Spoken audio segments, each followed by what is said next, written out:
नमस्कार। आज हम जिस विषय पर बात करने के लिए यहाँ उपस्थित हैं उस विषय को मैं सबसे पहले आपके सामने रख देता हूँ। विषय है विश्व पटल पर उपन्यास के उदय की प्रक्रिया और अंग्रेजी उपन्यास।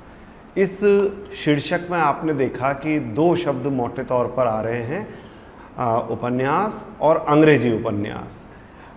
उपन्यास क्या होता है उसके बारे में आप सब लोग जानते हैं। आप लोग पुरानी कक्षाओं में भी और इन कक्षाओं में भी पढ़ते रहे हैं, लेकिन उपन्यास का इतिहास, उपन्यास का शास्त्र समझने के लिए उपन्यास के इतिहास पर थोड़ी सी नज़र डालना आवश्यक है। आयन वॉट नाम के एक मशहूर आलोचक हुए हैं जिन्होंने 1947 में कैम्ब्रिज विश्वविद्यालय में अपना शोध प्रबंध प्रस्तुत किया था। इस शोध प्रबंध का शीर्षक था उपन्यास का उदय। इस शोध प्रबंध में आयन वॉट ने लिखा है, पुरानी साहित्यिक विधाओं में परंपरा का अनुकरण ही सामान्य कसौटी था। उदाहरण के लिए प्राचीन एवं पुनर्जागरण युग के महाकाव्यों में कथानक अतीत के इतिहास अथवा दंत कथाओं पर आधारित होते थे और लेखक के प्रतिपादन की योग्यता शैली के निर्धारित भावों के अनुसार साहित्यिक सौष्ठव प्रदर्शित करने से आंकी जाती थी। इस साहित्यिक रूढ़िवाद को प्रथम और सबसे बड़ी चुनौती उपन्यास से मिली। इसका प्रमुख सिद्धांत व्यक्तिगत अनुभवों के प्रति सच्चाई है। ये व्यक्तिगत अनुभव सदैव विशिष्ट होते हैं, अतः नवीन भी। इस प्रकार उपन्यास संस्कृति का एक ऐसा तर्कपूर्ण साहित्यिक माध्यम है जिसने गत कुछ एक शताब्दियों में मौलिकता अथवा नवीनता को महत्व प्रदान किया है। अतः इस विधा को नॉवेल के नाम से अभिहित करना सार्थक ही है। अंग्रेजी में, दुनिया में ऐसा माना जाता है कि अंग्रेजी का, या उस अंग्रेजी से भी पहले ये कहा जाना चाहिए कि यूरोप में, पश्चिम में उपन्यास का उदय कब हुआ। इसके लिए ऐसा माना जाता है कि डैनियल डेफो ने एक उपन्यास लिखा था, रॉबिन्सन क्रूसो। 1719 के आसपास इसका प्रकाशन हुआ था।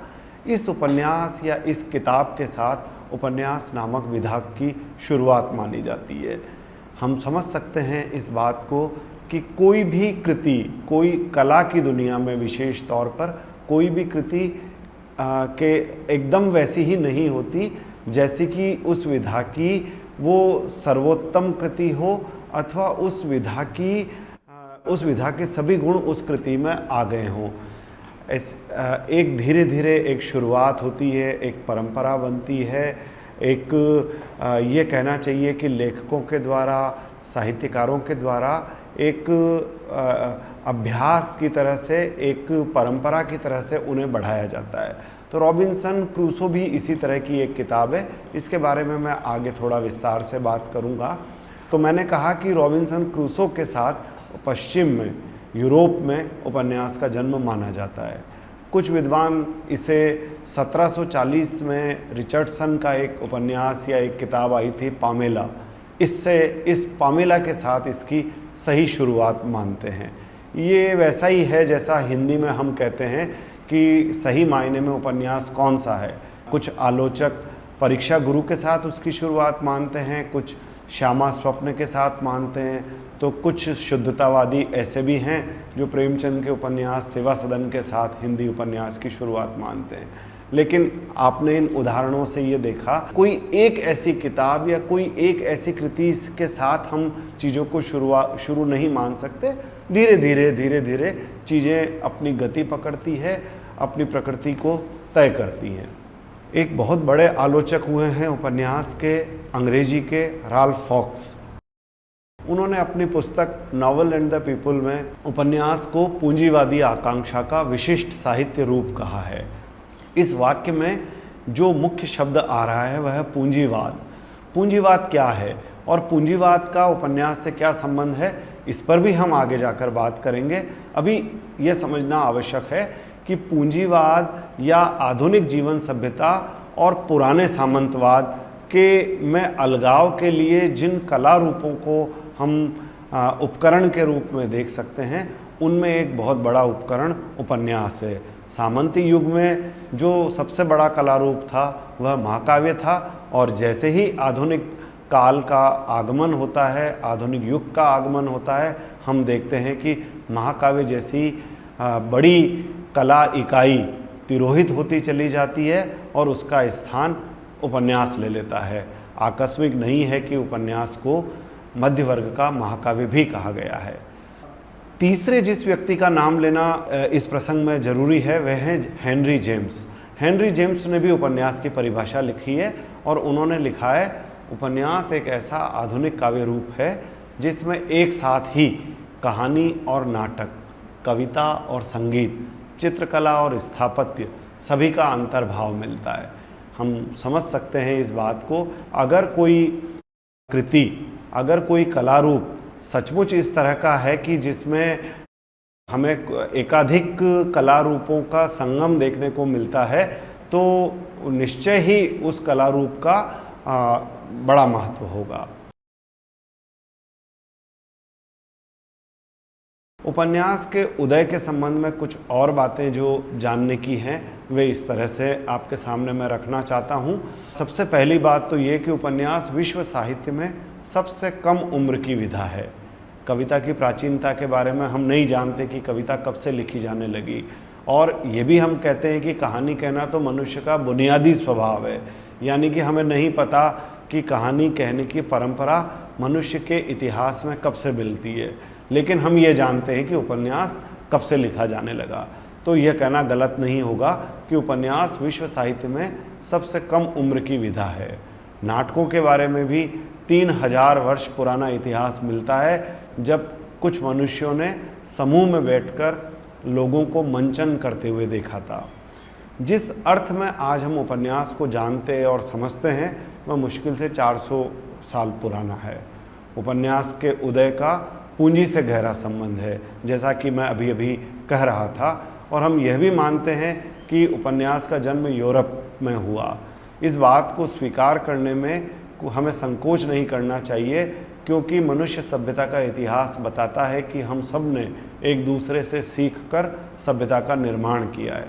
चाहे मशीनें हों, चाहे जीवन की बुनियादी आवश्यकताओं से संबंधित साधन हो, वे सभी साधन, वे सभी उत्पादन के तरीके, वे सभी मनुष्य के जीवन में काम आने वाली वस्तुएं, वे सभी खाद्य पदार्थ, यदि दुनिया के किसी एक कोने में उनका जन्म हुआ है, यदि दुनिया के किसी एक कोने में उनको मनुष्य ने तैयार किया है, तब भी समूची मानव सभ्यता पर उनका समान अधिकार है।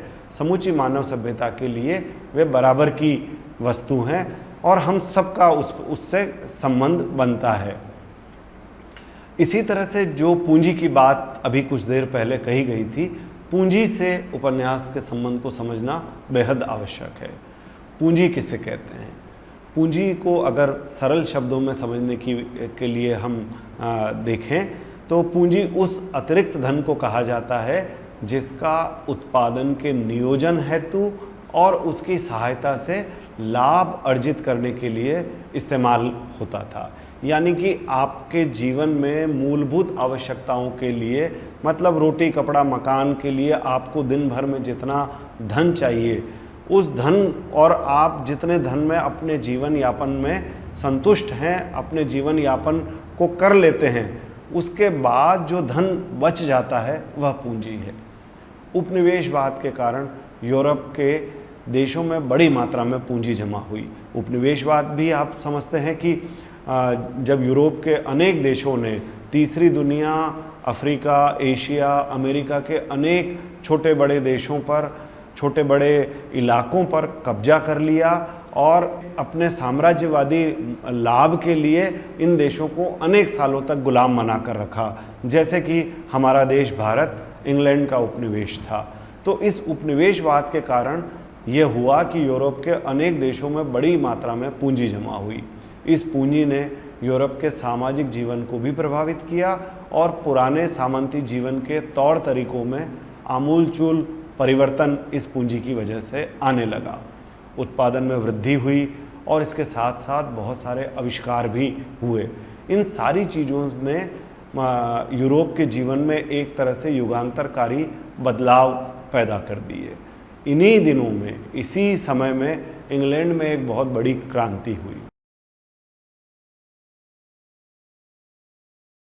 ऐसा माना जाता है कि पूंजी के प्रसार से प्रेरणा पाकर ही यह क्रांति हुई थी।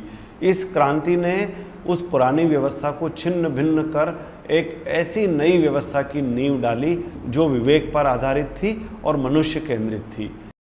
यह क्रांति 1642 में शुरू हुई थी और 1648 में इसका सफल समापन हुआ यह था कि इंग्लैंड के राजा और व्यापारी वर्ग के बीच मनमुटाव इतना अधिक बढ़ गया कि एक तरह की खुली लड़ाई शुरू हो गई। पूरा इंग्लैंड दो भागों में विभाजित हो गया था। एक तरफ राजा चार्ल्स प्रथम और उसकी फौजें थी और दूसरी तरफ ओलिवर क्रॉमवेल की देखरेख में सेना और सामान्य जनता। इस लड़ाई को सिविल वार भी कहा जाता है और अंग्रेजी के प्रसिद्ध कवि, बल्कि मुझे महाकवि कहना चाहिए, मिल्टन ने भी इस सिविल वार या इस लड़ाई में सक्रिय भागीदारी की थी। अंग्रेजी उपन्यास की आधारशिला इसी क्रांति को माना जाता है। कारण यह है कि इस क्रांति का नायक इंग्लैंड का सामान्य व्यक्ति था, न कि कोई ऊंचे वंश में पैदा हुआ राजकुमार या कोई सामंत या कोई प्रभु वर्ग का आदमी। यही सामान्य व्यक्ति उस समूचे उपन्यास रूप का भी नायक बना जिसकी हम बात करते हैं और जो असल में उपन्यास जैसे कला माध्यम की विशिष्टता भी है। तो आपने देखा कि इस बात के पीछे जो मुख्य आशय है, वो मुख्य आशय यह है कि सामंती कला रूप, जिसे हम महाकाव्य कहते हैं, उस महाकाव्य का नायक, यदि आप संस्कृत महाकाव्य के लक्षणों की अनिवार्यता को ध्यान में रखें तो आप याद कर सकते हैं कि महाकाव्य के नायक कौन होते थे, राजा, ईश्वर या कोई प्रभु वर्ग का व्यक्ति। लेकिन इसके उलट उपन्यास का नायक साधारण आदमी। हमारे यहाँ भी, भारत में भी, हिंदी में भी अगर आप देखेंगे तो गोदान का नायक एक मामूली किसान है, एक साधारण काम करने वाला व्यक्ति है। अब इस क्रांति के साथ क्या हुआ, इस क्रांति के दौरान क्या हुआ, इसकी भी थोड़ी सी बात करेंगे और हम ये भी देखेंगे कि शुरुआती अंग्रेजी पुस्तकें कौन सी हैं जिन्होंने उपन्यास की परंपरा का निर्माण किया।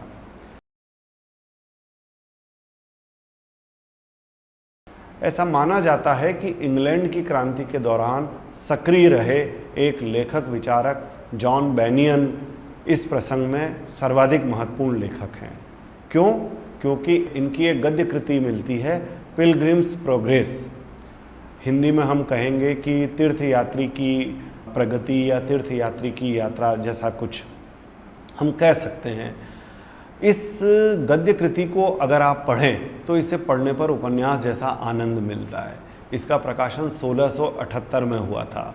पिलग्रिम्स प्रोग्रेस में इंग्लैंड का ग्रामीण समाज वर्णित हुआ है। यहाँ गांव की पगडंडियाँ हैं, कच्चे घर हैं, मेले हैं और नाचते गाते साधारण मामूली लोग हैं। जीवन के इस नितांत साधारण दृश्य के मध्य एक नायक मुक्तिकामी यात्रा के लिए निकला है और बेनियन ने उसका चित्रण इस प्रकार किया है कि पढ़ने वाले में भी उत्साह पैदा हो जाए। मामूली लोगों का जीवन और उनका दैनंदिन व्यवहार इस पुस्तक को जीवंत बनाता है। माना जाता है कि इस तरह की पुस्तकों से उस कथा धारा का निर्माण हुआ जिसे आज हम उपन्यास कहते हैं। दूसरा उदाहरण जिसकी इस बातचीत के शुरू में जिसका मैंने जिक्र किया था वह है डैनियल डेफो की किताब रॉबिन्सन क्रूसो। मज़ेदार बात यह है कि यह किताब रॉबिन्सन क्रूसो डेफो ने लगभग 60 साल की उम्र में लिखी थी और डैनियल डेफो भी इंग्लैंड की क्रांति के दौर में सक्रिय रहे थे। उन्होंने अनेक तरह के काम किए थे जिनमें से एक काम सरकारी जासूस का भी था। इस पुस्तक का पूरा नाम पहले आपके सामने मैं रख देता हूँ। इस पुस्तक का पूरा नाम है the life and strange surprising adventures of Robinson Crusoe of York mariner.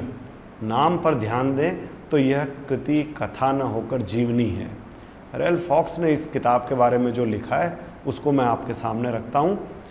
Ralph fox ने लिखा है, रॉबिन्सन ने इतिहास को तिलांजलि दे दी और स्वयं अपना इतिहास बनाने में जुट गया। वह ऐसा मानव था जो प्रकृति को, अपने शत्रु को काबू करने में सन्नद्ध था। रॉबिन्सन की दुनिया एक ऐसी वास्तविक दुनिया है जो भौतिक चीज़ों के मूल्य के प्रति एक विवेकपूर्ण और सजीव भावना के साथ उसका वर्णन करता है। तूफान एक विभीषिका है जो जहाज और उस पर लदे माल को खतरे में डाल देती है। पुरुष समुद्री लुटेरे और बागी हैं, अपने साथियों के प्रति क्रूर और निर्मम, किंतु क्रूसो का आत्मविश्वास, उसका अनगढ़ आशावाद उसकी मदद करते हैं और वह एक तरफ जहाँ जान माल को खतरे में डालने वाली अपनी मूर्खता, प्रकृति की क्रूरता तथा अपने साथी पुरुषों की पाश्विक शत्रुता पर विजय पाने में सफल होता है, वहाँ समुद्रों के पार वह अपनी आदर्श बस्ती भी बसा लेता है। रॉबिन्सन क्रूसो के से ही एक उदाहरण आपके सामने रखता हूँ। कुलीन वर्ग के एक रूसी जलावतन को रॉबिन्सन क्रूसो अपनी कहानी सुनाता है और वह क्या कहता है? वह कहता है, किस प्रकार मैंने उस द्वीप में जीवन बिताया और किस प्रकार मैंने अपनी और अपने अधीन लोगों की व्यवस्था की, बिल्कुल वैसे ही जैसे कि मेरी डायरी में दर्ज है। उन्हें मेरी कहानी बहुत पसंद आई, विशेषकर राजकुमार को, जिसने एक आह भरते हुए मुझे बताया कि जीवन की सच्ची महानता खुद अपना मालिक बनने में है। ध्यान देने लायक बात यही है कि जीवन की सच्ची महानता किस में है। रॉबिन्सन क्रूसो जैसी किताब हमें मनुष्य की साधारणता के जयगान में आस्था जगाने वाली किताब है। यानी कि मनुष्य अपने जीवन का, अपने भाग्य का निर्माता स्वयं है। उसे किसी ईश्वर की, किसी राजा की, किसी प्रभु की आवश्यकता नहीं है। यह जो आधुनिक चेतना है, इसी आधुनिक चेतना ने उपन्यास जैसी विधा को विशिष्ट बनाया और यही आधुनिक चेतना महाकाव्य की सामंती चेतना या सामंती व्यवस्था से सर्वथा भिन्न चेतना है। कहना न होगा कि उपन्यास जीवन की अत्यंत भावपूर्ण या प्रेरणापूर्ण टीका है। राल्फ फॉक्स ने लिखा है, यह सच है कि अनेक दार्शनिक उपन्यास लिखने में बुरी तरह विफल रहे हैं, किंतु कोई भी उपन्यासकार अपने पात्रों की विशिष्टताओं से सामान्य नतीजे निकालने की उस क्षमता के बिना रचना नहीं कर सका है जो कि जीवन के प्रति दार्शनिक दृष्टिकोण से पैदा होती है। थोड़ा सा 18वीं शताब्दी के कुछ और अंग्रेजी उपन्यासों के बारे में चर्चा करना आवश्यक है। इसके साथ ही हम इस चर्चा को पूरा करेंगे। इस दौर के यानी कि 18वीं सदी के एक और महत्वपूर्ण अंग्रेजी उपन्यासकार हैं हेनरी फील्डिंग। वे पेशे से मैजिस्ट्रेट थे और कानून तथा सामाजिक व्यवहार की जटिलताएं समझते थे। फील्डिंग ने महसूस किया कि उपन्यास को न केवल सामान्य जनता की मानसिकता का प्रतिनिधि होना चाहिए, बल्कि उसे सामान्य मनुष्य की साहसिकता और गरिमा का प्रतिबिंबन भी करना चाहिए। फील्डिंग ने यह भी सोचा कि इस तरह के लेखन को प्रेरणा के लिए प्राचीन महाकाव्यों की ओर देखना चाहिए, चूँकि वे महाकाव्य समाज की संपूर्णता को समर्पित थे और मनुष्य के साहस और उसकी निर्भीकता की कहानी कहते थे। फील्डिंग ने अपने पहले उपन्यास जोसेफ एंड्रयूज की भूमिका में जो लिखा उसे मैं आपके सामने रखता हूँ। उन्होंने लिखा, उपन्यास असल में हास्य महाकाव्य की कविता का गद्य में लेखन है।